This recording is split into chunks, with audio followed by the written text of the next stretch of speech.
back to my channel. So after po dumaan ang bagyong Auring na nagsignal number 1 po ang probinsya ng Aklan. So ito na po ngayon ang ating sitwasyon po dito po sa aming probinsya. So ito po, tirik na tirik ang araw, magandang panahon.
Masigla po ang lugar na yun noon. So tara guys, samahan niyo ako, kamustahin natin at papasyalan.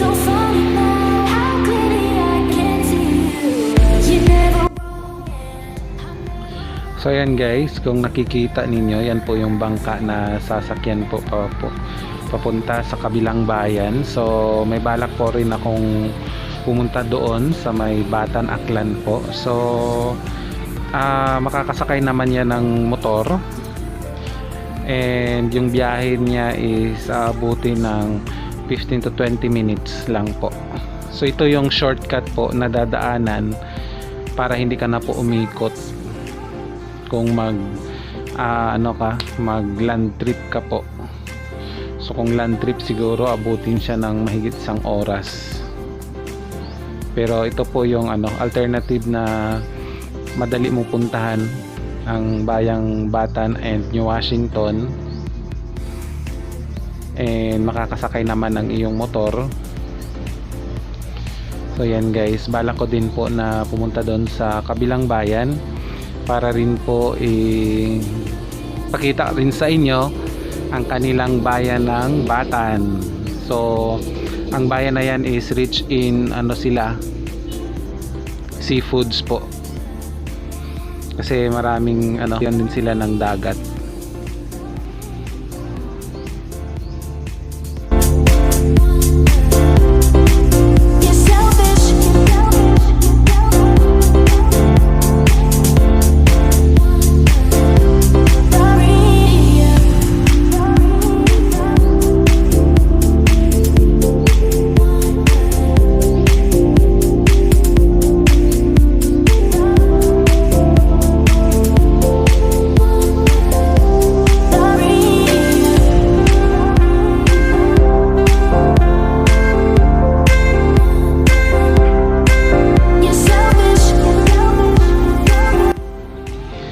Kung gusto nyo naman mabilis, yan po 3 to 5 minutes. Ayan, may dumating na rin pong bangka, galing din po yan sa kabilang bayan. So every 15 to 20 minutes may mga darating po na bangka.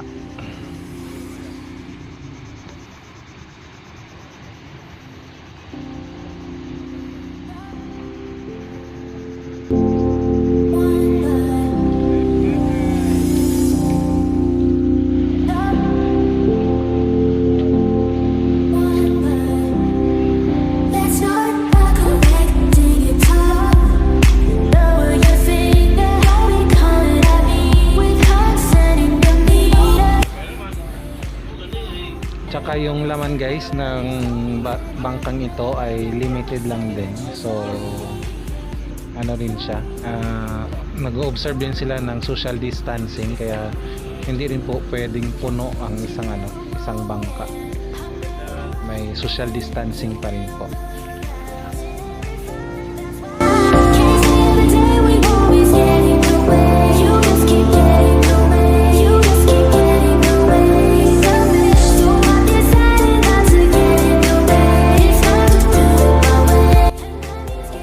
So yung pinag-uusapan namin ni Manong guys ay tungkol po doon na nag-ooperate pa yung port dito, yung daungan talaga ng barko, malalaking barko na galing pong Manila. So laking naapektuhan po sila nung nawala na dito yung daungan, nilipat na po doon sa may Katiklan, kaya yung kanila na lang pong inaantay na mga pasahero ay galing pong kabilang bayan. So medyo konti lang, and yun po, bawas din kita nila, kaya nagpaparaan din po sila. May mga skills naman po daw sila na para po madagdagan pa ang kita nila, na mayroon po silang maibigay sa kanilang pamilya. So yun guys, no, medyo rin nakakalungkot sana, pero ganun naman po talaga tayong mga Pilipino. Kailangan pa rin pong magparaan para po mas mabigay po natin ang ating mga needs po ng ating pamilya. So kailangan po natin na humayod pa rin, na porque wala na yung masigla at malakas na pamumuhay noon ay tayo ay titigil. So kailangan po natin pa rin magpursige, kailangan po pa rin natin na magparaan. So yun po yung aming pinag-uusapan po ni Manong. Tsaka tinanong ko rin sa kanya guys kung saan ang sakayan ng papuntang kabilang bayan, na hills po yun, tourist spot po yun. So iba po pala yung way niya. Akala ko po is dito po siya sa kabilang bayan yung port na ito, pero sa kabila po pala siya. So pupuntahan din po natin doon kung saan po ang sakayan para ipakita din po sa inyo. So sabi ni Manong doon sa kabila, so pupuntahan ko po yun. And yun po may schedule na rin po ako noon ng pagpunta doon, is yun, i-inform ko rin po kayo guys. So yan guys.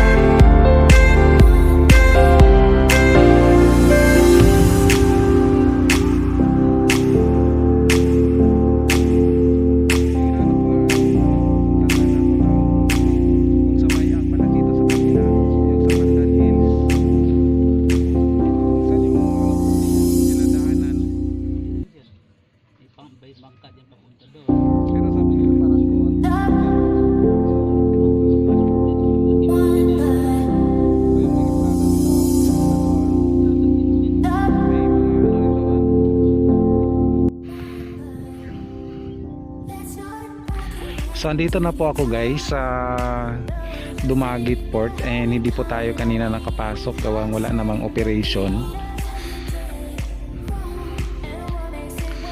and wala na daw talagang barko dyan na dumadaong, except lang sa mga cargo. So yung cargo ang merong cargo lang dumadaong. And ngayon ko lang din nakita yung mga mabuhay maritime na ito po ang sinasakyan ng mga, dito pala sila nakapark ngayon. Ito po yung sinasakyan ng mga turista po, na meron kasing port ang Mabuhay Maritime doon sa may Barangay Puok, Kalibo, Aklan, and dito lang pala nakadaong sila, nakapark. So yan po yung sinasakyan ng mga tourist kung galing ka Kalibo and Papuok, kung gusto mo nang ayan barkong yan, ay pwede rin from Kalibo to to Boracay. So meron naman yung iba is na lang sinasakyan nila is van, tourist bus.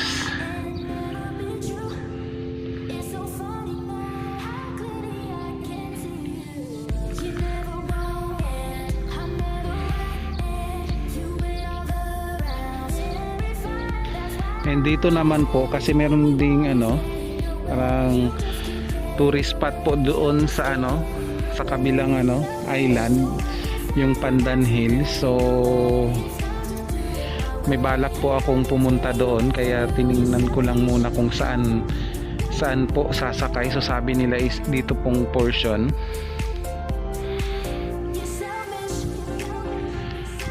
And pupunta ka na doon sa hills pong yun.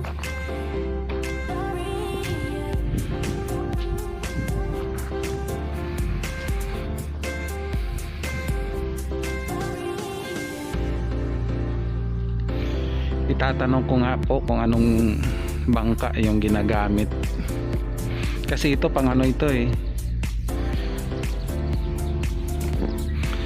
ito po ang ginagamit ng mga bangka pang huli ng mga isda.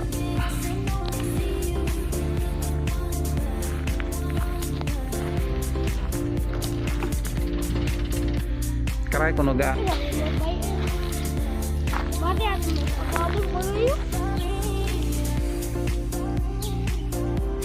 So yun guys, ang mga barotong ito, mga bangkang ito ay yan po, ginagamit po yan pang huli ng isda.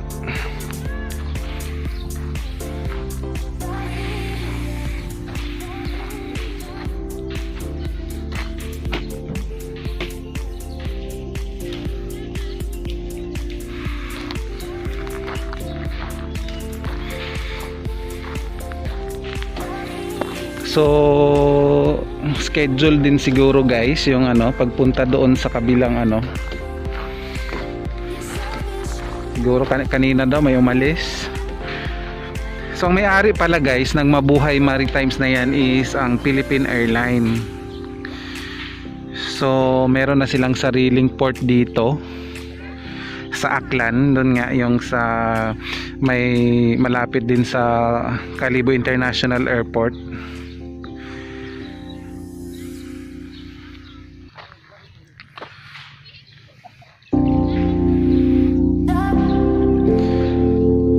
So yan guys,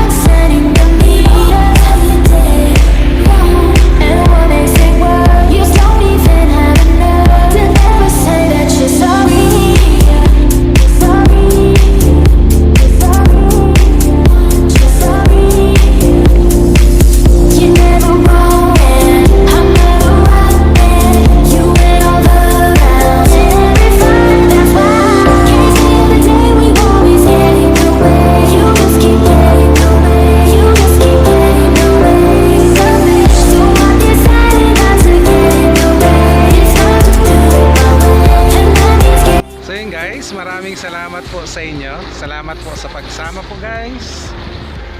Salamat po sa inyong lahat. And ayan po, sa mga hindi pa po nakapag-subscribe po sa akin, mag-subscribe na po kayo kay Akganon TV.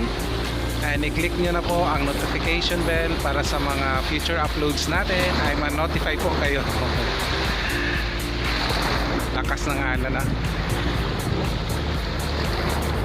So yan lang po guys, maraming salamat and bye bye.